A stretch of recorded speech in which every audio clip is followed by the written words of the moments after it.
Cajun collision. Something blowing off the top of the roof or something. I don't know. You're moving the I don't know. I ain't staying back there. Andrew lashes Louisiana with ferocious winds and drenching rain. The house was shaking. The trees were cracking around us, and it felt like the whole house was just going to cave in. Floodwaters up, power down. Tornadoes on a tear. A hurricane's last hurrah. This is the CBS Evening News. Live from Franklin, Louisiana, in the heart of where the hurricane hit, Dan Rather reporting. Good evening. What remains of the big storm is blowing itself out tonight somewhere over Mississippi. Andrew, after a violent 54 hours of life, is officially a hurricane no more. The storm left at least 16 dead in Florida and Louisiana. Nearly 2 million people are without electricity. Damage $20 billion and counting. In Florida alone, 180,000 people lost their homes. In Louisiana, the figure is unknown at the moment. After racing across the Gulf of Mexico, the eye of Andrew crashed into the Louisiana coast near Morgan City about 3 o'clock Eastern time this morning.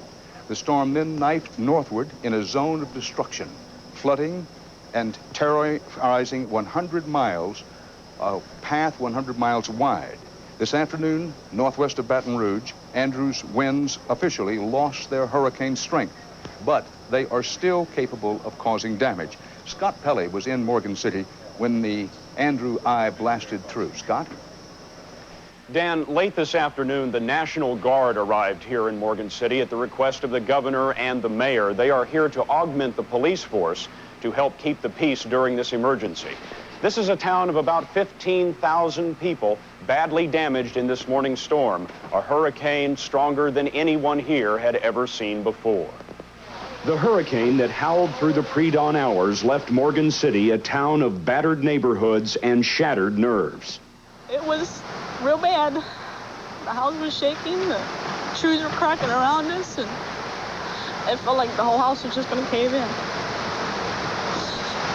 I'm lucky we're still here, and the house is still above us. The wind gauge on top of City Hall blew away just as it read 123 miles an hour. Some who thought they could ride out the storm changed their minds as the winds never seemed to stop. At least 2,000 people fled to city shelters. Scared of bad weather. I didn't want to stay in the house with my kids. So decided to come somewhere where it's pretty safe, you know. There were only a few minor injuries, but damage is widespread. I've been through every one of them for the last 50 years, but I've never seen one this bad. Homes and businesses are in ruins. Even the Red Cross office is destroyed. Cedric LaFleur is the Morgan City mayor. Almost all buildings have some damage. The electric generating plant has taken a very, very serious hit. There's no electricity in this town No today. electricity. We're working on restoring part of it, but it'll probably be 2 days before we get it. Mayor LaFleur says that his city is pulling together, neighbor helping neighbor, but it is likely to take weeks before all city services are back online and perhaps years before all the damage can be repaired from Hurricane Andrew. Dan? Scott, are people beginning to go back to their homes now, and do they expect to get outside help? Dan, they do expect outside help, especially from the state and the federal government. Some people are beginning to go back home, but interestingly, Mayor LaFleur says they shouldn't. He says the city is not ready to receive them because of the electrical problems that we discussed before and because so many homes here are badly damaged. Same is true all up and down U.S. Highway 90, Louisiana's new heartbreak highway. Our CBS News crew drove down the highway south from Lafayette, picking its way through roadblocks, around down trees, and down power lines to battered small towns all up and down the highway. Jeanerette, Louisiana, population about 7,000. Your average 3 blinker light town. This is what it looks like in the dawn. Now, this storefront came completely down onto the main street. Steel girders, bricks, wood, rubble, all of it. Hey, you made it. Yeah, they shot, we made it, they said. Well, this store didn't make it. This is the inside of a business. In business after business here, the water's anywhere from inches to feet deep. 2 businesses were here. These were someone's dreams. On this side, a curio bulb shop. Over there, a one-time hardware store. Combination of the weight of the water and the force of the winds just collapsed this building. The front of it is what just fell right into the street. Trees are down everywhere, block after block, mile after mile. It was the longest night for those who decided to stay behind and wait it out. The wind was clocked at sustained 140 miles an hour. All I could hear was tin flying, and my husband was standing in the doorway in the back, and he heard just something crack for the longest time, and he told us to go into the hall. And that was when probably that last tree in my neighbor's yard just snapped like a toothpick. Tell me what you About saw and 4:30. heard and felt while all this was going on. You know, it was amazing. I'm from Michigan, and I've never even seen one of these before. And I wasn't as scared as I thought I was going to be. You know, I thought it was going to be really frightening, but the wind was scary. It howled in the house. And we kept looking out all the windows and watched the trees just bend and touch the ground. Big pecan tree, huge, just touching the ground. It was amazing. Back down the road in the neighboring community of Franklin, the story is much the same. All over Cajun country, no one was spared. The Golden Arches now block Main Street. Thousands of homes and businesses suffering billions in damage in what has become the costliest natural disaster ever to hit the United States. And not far from here, Sam's Club is being protected by a man out front with a rifle, another man in the back with a shotgun. Now, the hurricane is not the only wind that did damage. There also were the tornadoes. Tornadoes linked to the hurricane tore through places such as LaPlace, Louisiana. Frank Courier has the tale of the tornadoes. Twisters are supposed to follow hurricanes, but not last night. In the hours before Andrew made landfall, a deadly tornado ripped a 9-mile path across the small coastal communities of LaPlace in Reserve, Louisiana, killing a 63-year-old man, injuring at least 33 others. The main thing we're concerned with, there's absolutely no power in this area. Here on the eastern edge of the hurricane, it took all of 10 minutes for one tornado, touching down 6 times to level entire neighborhoods. 52 houses were destroyed, 250 residents are homeless. Motorists tried desperately to flee the area amid torrential rains. The Roy Aubert family was among many who stayed but lost everything. This was my front of my house right here with my formal dining room. It happened so fast. When I heard the roaring like a train, within 20 seconds it was over. His son Brian had just arrived from his home in nearby Lafayette, hoping to escape the hurricane. My dad was right by the front door and said, "Here it comes." The next thing I know, the wall hit my back, and I hit my mom, and she went into the hall. Frank Courier, CBS News, Macomb, Mississippi. Coming up next in the CBS Evening News, we'll switch live from Franklin, Louisiana to South Florida and see them trying to pick up the pieces there.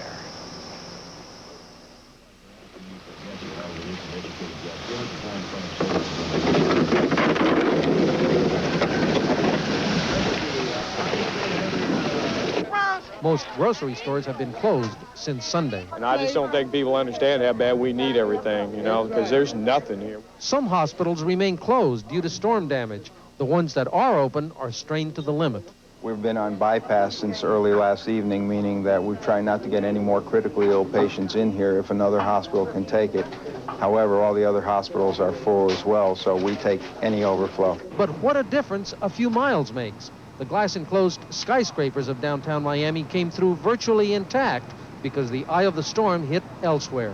It's hard to believe, but one of the most vulnerable areas in South Florida survived Hurricane Andrew with only minor damage. In some of the trendy outdoor cafes, they're already back in business. We're ready right now. The restaurant will be open probably in a couple hours. All right, send them down. But for the rest of Miami, it's going to be weeks, even months of long lines, frustration, and misery. No one who lived through Hurricane Andrew will ever forget scenes like this. Juan Vasquez, CBS News, Miami. Coming right up next, some of the rest of the day's news, and then a little later on, live from Louisiana, we'll try to put this historic hurricane into context and perspective for you, so stay here with us.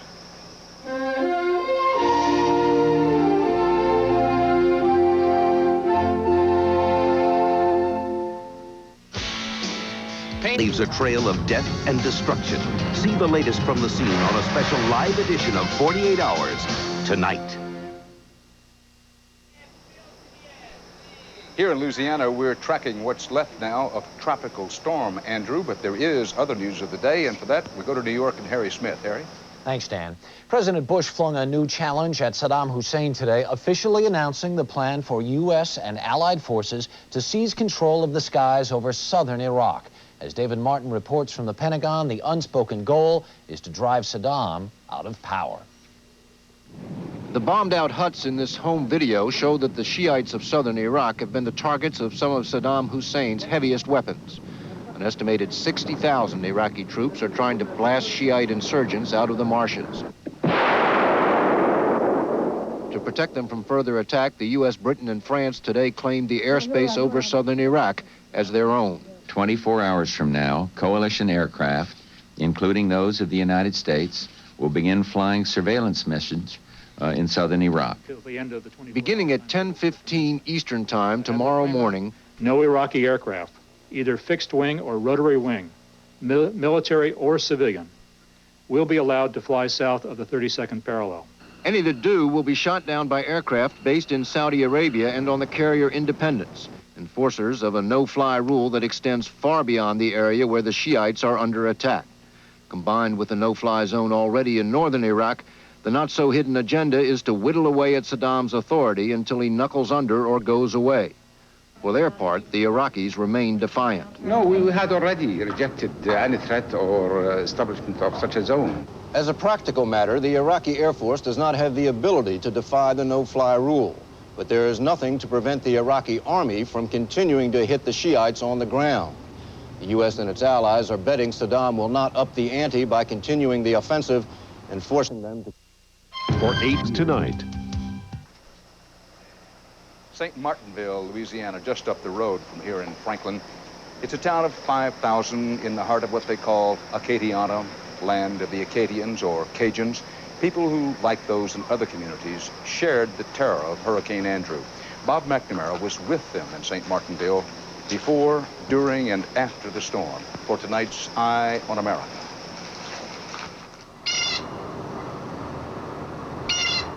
St. Martinville, for almost 2 centuries, a sanctuary. We're very proud of our little town. Last night, Hurricane Andrew hammered at the door. I think this one's going to be the roughest one yet. If it comes in at 140 miles an hour, I'm scared we'll have a new town. I got some work to do. Good evening, police department. For city officials, a long work night is just beginning. This one is a whopper stopper. It's the worst one we've ever had.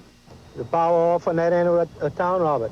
Police Chief Jerry Curry begins a patrol that will stretch from darkness to daylight.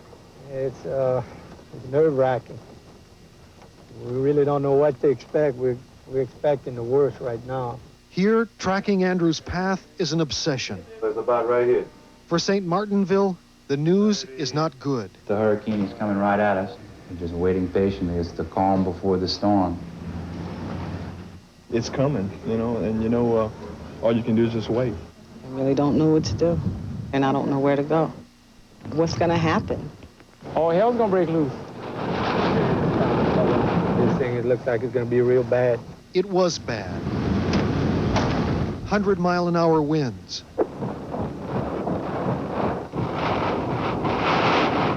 Heavy rain. For almost 5 hours, the big storm held the small town hostage. When I go home, I don't know what I'll find. I hope my house is still standing up when I get over there. And everybody's house. I don't want to see. I don't want to see. Yet with daylight, they could see all that was still there. The old oak and Main Street, and almost every home spared. We all made it through. We survived. Thank God for that. For almost 2 centuries, St. Martinville has been a sanctuary. Tonight, it still is. In St. Martinville, Louisiana, Bob McNamara for Eye on America. And coming up next, live from Louisiana, a couple of reporters' personal perspectives on the big hurricane.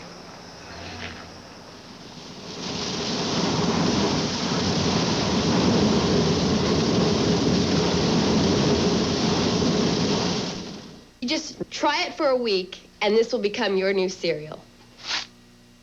2 a.m., 36 Pine Street. Apartment 4C has a backache and can't sleep. 3C overdid her afternoon workout and is paying the price. 2C had an aching back, but fortunately, she also has Tylenol PM, with extra-strength Tylenol pain reliever, plus a gentle ingredient to help her sleep. And a good night's sleep was all she needed to make her day a whole lot brighter. Tylenol PM, so you can rest easy. Double-hit hurricanes are so rare. Hurricane Betsy in 1965 was one of the last of the double-hit hurricanes before this one. Joining me now from Miami to try to put this in some context and perspective is CBS News correspondent Bernard Goldberg, who will be helping us report tonight on a special edition of 48 Hours. Bernie, you've covered a lot of disasters over your career as a reporter. How does this one compare to others? Well, if it isn't the worst that I've covered, it's awfully close. The earthquake in Managua in 1972 was awfully bad, but that's because there was a lot of poverty there to begin with. But you know, Dan, we've gotten real good, we reporters, at covering other people's disasters and other people's pain and suffering. It's different when you're covering your own. I live in Miami. I live in this community. And I've seen parts of it destroyed. And that's the only word, Dan, destroyed. Not damaged, destroyed. And those parts that weren't destroyed got hit very bad. I went home after covering the earthquake all Sunday night and early Monday morning. I got home for a few minutes. And I mean this literally, Dan, I did not recognize the street that I lived on. So it's different when you're covering your own. You said earthquake, and everybody knows you mean hurricane, and it looked like it had been hit by an earthquake. Bernie, it does. I know that you've been impressed, as I have been, both in Florida and here in Louisiana, that the worst in nature seems to bring out the best in people.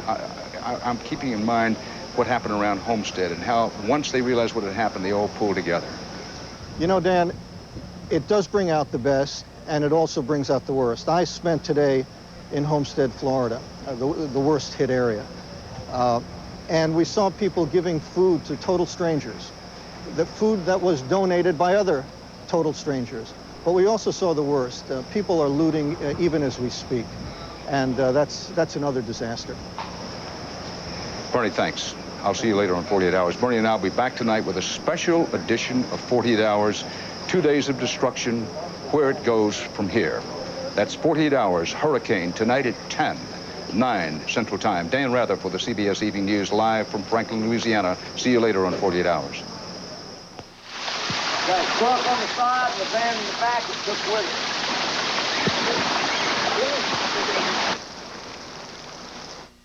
This is CBS.